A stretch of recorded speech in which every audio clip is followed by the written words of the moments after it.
Newcastle United have beaten Wolves 1-0 and got a very, very important 3 points. And to be honest, maybe Newcastle would have liked to have won that game 3-4-0, got a few more goals. Of course, they probably would have wanted that. But I think all in all, if you said to any Newcastle fan, clean sheet, 3 points, and Woltemade debut goal, and not just a debut goal, but a very good debut performance, I think most Newcastle fans would be happy with that. I think Wolves are going to stay up. I don't think Wolves were good today. I don't think Wolves will look good this season, but I do think Wolves will stay up. I actually think they've got some good players, and I think it was a decent performance by Newcastle. I felt that in the second half, Newcastle were a little bit passive, being a bit more defensive. Maybe they could have gone more for a second, and I felt that maybe they were a bit worried and too nervous to get this 3 points over the line. But we've got to talk about it because I want to talk about Sandro Tonali because I feel like other than Newcastle fans, now I'm not a Newcastle fan, I'm a Man United fan, but the only people who know the truth about Tonali, I feel like, are Newcastle fans.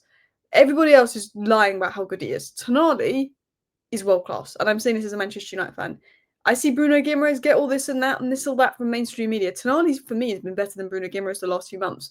Don't get me wrong, Bruno Guimaraes, the way he went through that period, the back end of last season, where he was getting a lot of goal contributions, but Tonali unlocked Bruno Guimaraes to go higher up and do that. For me, and I spoke about it last week, Tonali is arguably one of the most underrated, if not the most underrated player in the Premier League. And we need to talk about that and how good he's been because he was phenomenal today. I want to talk about Nick Woltemade's debut. I want to talk about Murphy, good cross, good assist. Murphy's so pinpoint with those crosses. I thought Shaw had a good performance. And in general, talk about Newcastle. But before we talk about Tonali and the fact that I feel like the media just is lying about how good he is, like I think he's absolutely world class, let's talk about Woltemade's debut.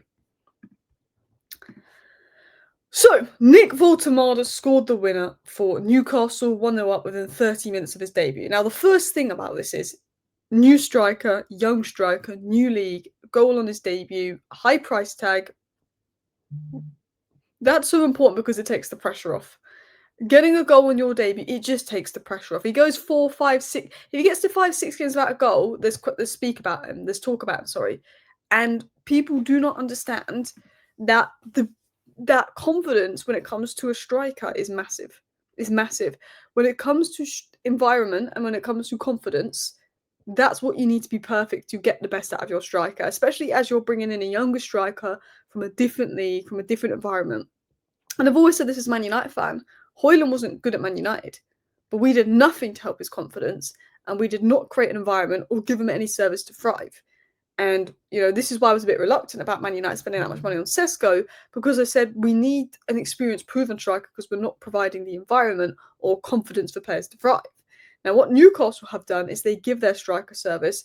They have an environment that I think instills confidence in players, but it's still not easy. I think Woltemade getting that goal on his debut is so important for little things like confidence. But it's not just his goal. Like, Woltemade's goal was very good. I think we can all admit, good goal, taking it well. And to be honest, like when I was talking about Woltemade and his strengths, I wouldn't put like heading in that as one of the main strengths in his game.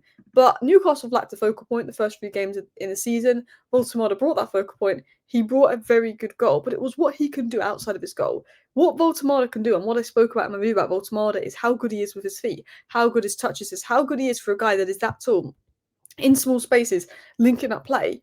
He's a lot more than a number 9. He has a lot more to offer in his all-round play, and we saw a little bits of that today. But he was phenomenal in the first half. He got a goal, he created 2 chances, he won 2 tackles, he won all his aerial duels in the first half, 3 out of 4 ground duels won. It was a really good performance, but it's his whole game. It's not just the goal he scored today. Quick with his feet, good with both feet, can create chances, can score chances. He's going to score goals like that, and he moves the ball so well for a player with his frame.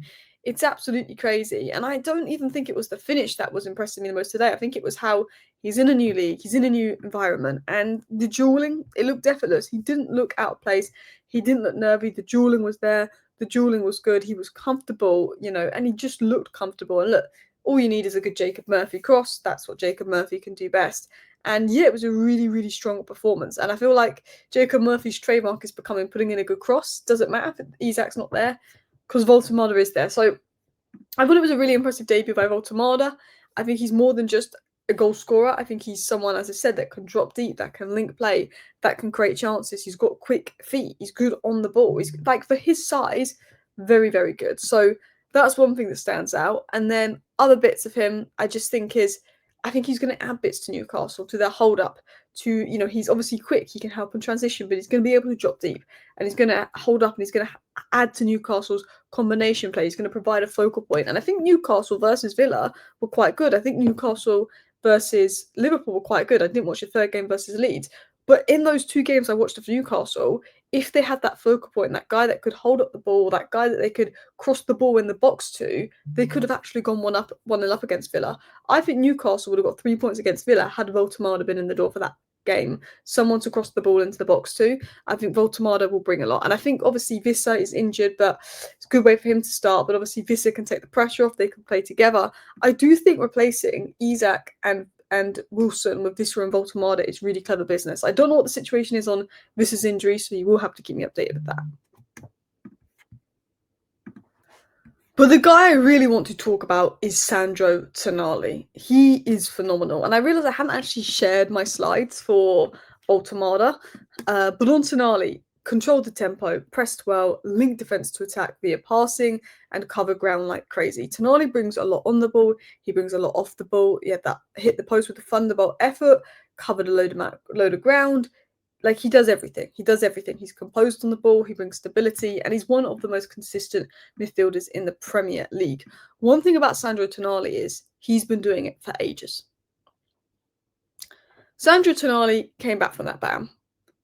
Just before he got banned, a lot of noise around him. Did he want to go to Newcastle when he got banned? A lot of noise around him. Took a few games to warm up after his ban. But I think for nearly a year now, Sandro Tonali has been up there with Moises Caicedo as the best two midfielders in the Premier League in terms of the defensive position. Look, those two, you could argue Gravenberch as well, have easily been the three best. He has been phenomenal. And I don't think the media give him credit. Bruno Guimaraes gets a bit of hype. Tonali does not get the hype he deserves. As someone that watches Newcastle and actually watches games outside the Big Six, Tonali is world class for me. He's a phenomenal player. The guy is covering insane amount of ground, winning the ball back. He's everywhere. Whenever I watch him, he's everywhere. He's winning something back. Tonali's there, protecting the defence, covering the defence. Newcastle went from 7th to 5th, but also won a trophy and got back in the Champions League. They could have come second if they beat Arsenal the second last game of the season. They had a massive jump last season, despite not giving Eddie Howe a summer window, and that was because of Tonali. Tonali coming back got the best out of Bruno Guimaraes and allowed Bruno Guimaraes to be more advanced. Tonali was giving this defence new protection, but Tonali was getting the ball, he was recycling it, he was playing it forward. He could score worldies, he can play long passes, short passes, he can dictate play, he can dictate tempo, but he's a monster off the ball. He reads danger so well. He wins his second balls well. He stops transitions well. The amount of times I feel like oppositions have had a transition opportunity and Tonali's there, it's because he reads danger so well. But he brings leadership. He brings structure. He brings the best out of Bruno. He brings the best out of Joelinton. He's got the technical quality. He's got the work rate. And I look at Tonali, and I said this in, was it May time? I said that Tonali could be Newcastle's biggest loss. I think Tonali could be a bigger loss than Isak. Because I think to go and find a Sandro Tonali replacement is very difficult. I think Isak replacement is very difficult, but replacing Isak and Wissa with Isak and Wilson with Woltemade and Wissa kind of makes sense. Like, Woltemade has that potential. But how do you replace Tonali? Because you ain't going to get Moises Caicedo. Who is the next Tonali? There's such a lack of players like Tonali on the market. Like, my dream signing for Man United is like Baleba, Tonali, Elliot Anderson, Wharton, they're my kind of midfielders. Now, Tonali's never going to go near Man United. I'm not saying that he would, but he's one of those kind of midfielders. The Balebas, the Tonalis, the Whartons. I think Elliot Anderson is a huge loss for Newcastle, where you're just like, I think any team in the world would want a player like that. I think he's phenomenal. Anyway, let's continue on. Why does this matter? Newcastle got 3 points. They needed the 3 points. Obviously, haven't got 3 points so far this season. Brings confidence in the squad, brings confidence in the manager. Woltemade's goal brings confidence. Tonali was fantastic. General thoughts on the game. Let me know your thoughts down below. Thank you for watching. Bye.